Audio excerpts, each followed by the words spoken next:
Okay, the next instrument we're going to talk about is our first string instrument, and so it's the violin.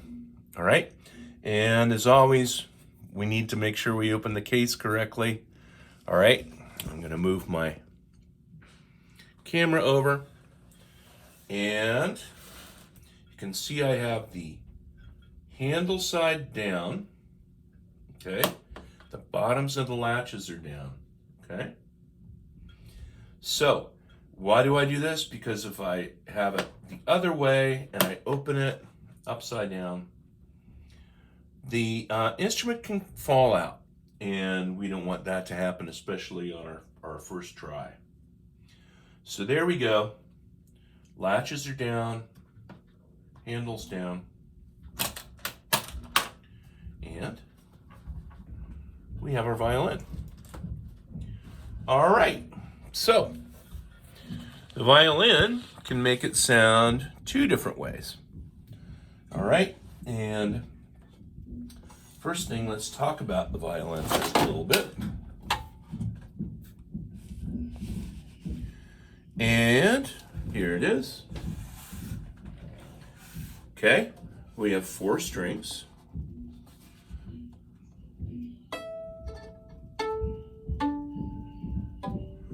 Some are bigger, some are thicker, I should say. And the lower ones are looser, all right? That string's tighter, this one's tighter yet, and that one's the tightest, all right? So when we first start with violin, I like to start holding it like a guitar or a ukulele, all right? So I'm actually going to hold it like this. This top part is called the scroll. These are called the tuning pegs. And for now, you do not want to touch those, because what they will do is put your violin out of tune, okay? Best thing to do is wait till you get to school. Let me tune it up for you. That'll always be happening at the beginning of class. Get everybody in tune. And then we're ready to go ahead and start. So, we have 4 different strings. First one, the highest one, is called our E string. The one right next to it is called our A string. Right next to that is our D string. And the biggest one is our G string. All right? So, the way I always remember that, names of the strings, sing a little song. Each and every ant, digging in the dirt, way down in the ground. Okay? Each and every ant digging in the ground. All right? So now we're ready to go ahead and learn how to manipulate the strings with our fingers and change the sounds of the notes, get different notes. So the way we do that, you can see I have 3 pieces of tape. This is called the fingerboard, okay, because that's where our fingers are going to go. This is our chin rest, okay. This part here is called the saddle, helps hold the strings on. There are little bitty tuning pegs right down here. We'll be learning how to use those in the course of the year. For now, don't turn those, okay? Because otherwise your instrument will go out of tune. All right? This part here is called the bridge. The bridge holds the strings up. This is really important. The bridge is not glued on, okay? So someday you might open your case up, and you're going to see that bridge has fallen, all right? It's fallen down, and it may be loose in the case. Don't worry. Don't glue it back on, okay?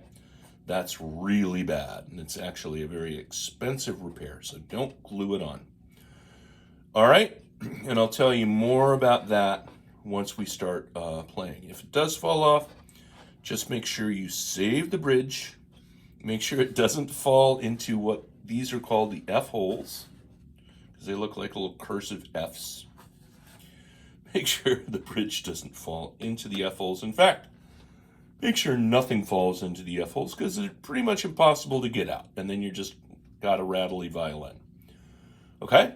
So I'm going to start with my D string and just pluck my open D. That's with no fingers down. I'm going to put my first finger down on the first piece of tape. What do I mean by the first? The piece of tape that's closest to the scroll and the tuning pegs. And you're going to hear what happens to that note. Put my finger down tight. And what I've done is I've made the string shorter. The shorter the string gets,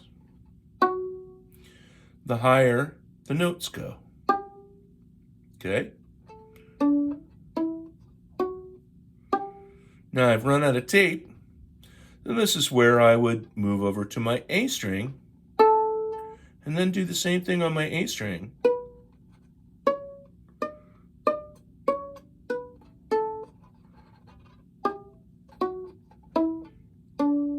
Okay?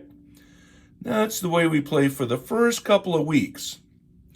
Then we introduce the bow. And the bow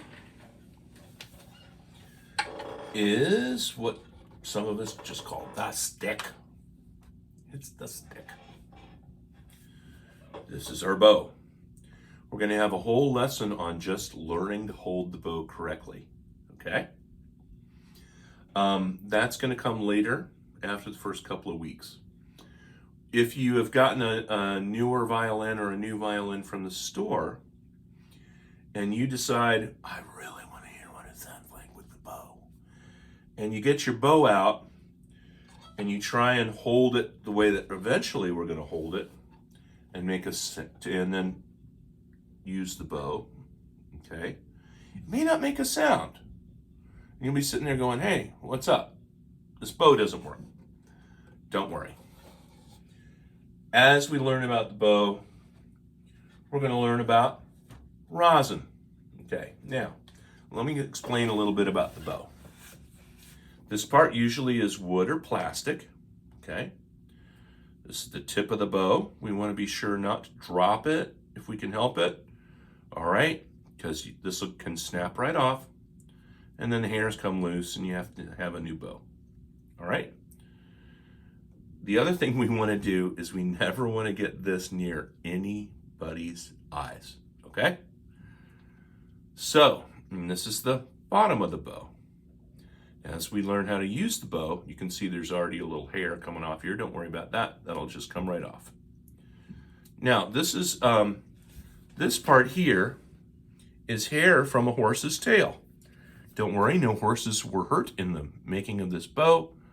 Their hair grows back just like ours does. So, it's this horse hair that creates friction on the bow, on the string, and that's what makes the sound.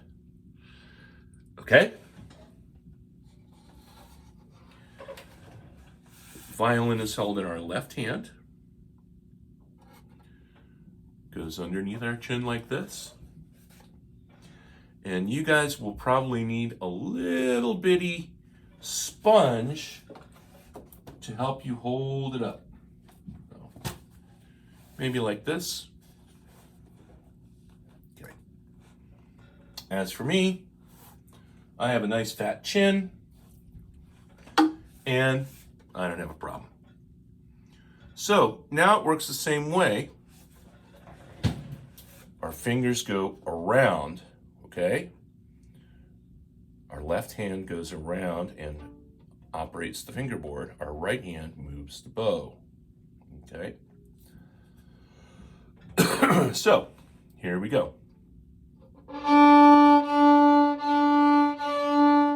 First finger makes it shorter and higher. Second. Third finger on the third piece of tape. to our A string and we do the same thing. No fingers. First finger. Second. And third.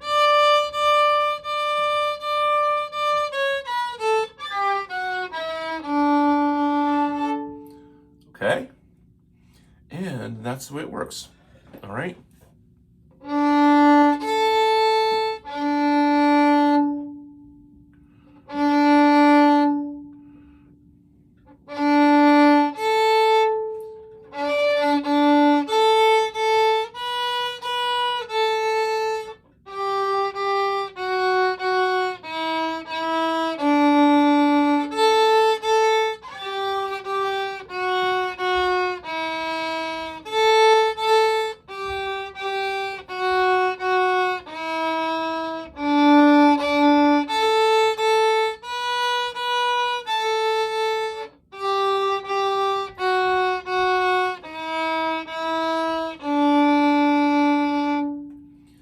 Now, one more thing about the violin.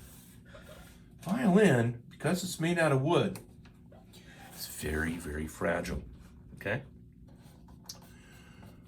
When you're done playing it, always put it in its case. Back in its case. All right. Close the top. And secure the case. Now, reason I remind you guys that it's fragile, it can crack easily. And what makes a violin crack? Usually it's being left out of its case so that it falls on the floor, or we leave it out or put it someplace where maybe our little brother or even our big brother can get hold of it and it's like, oh boy, I'm gonna try this, and they don't know what they're doing and they end up breaking a string or something like that, or make worse, cracking the instrument. All right, so that's just important. Also, violins are really sensitive to heat and cold. So you don't want to leave your violin, for instance, in a hot car, because the wood can expand and actually crack. The glue that holds the violin together, holds the fingerboard on, can dissolve, become loose, and before you know it, you've got a loose fingerboard. So be sure not to leave it someplace that's too hot or too cold. All right? And definitely no place that's wet. Okay? So that's the violin.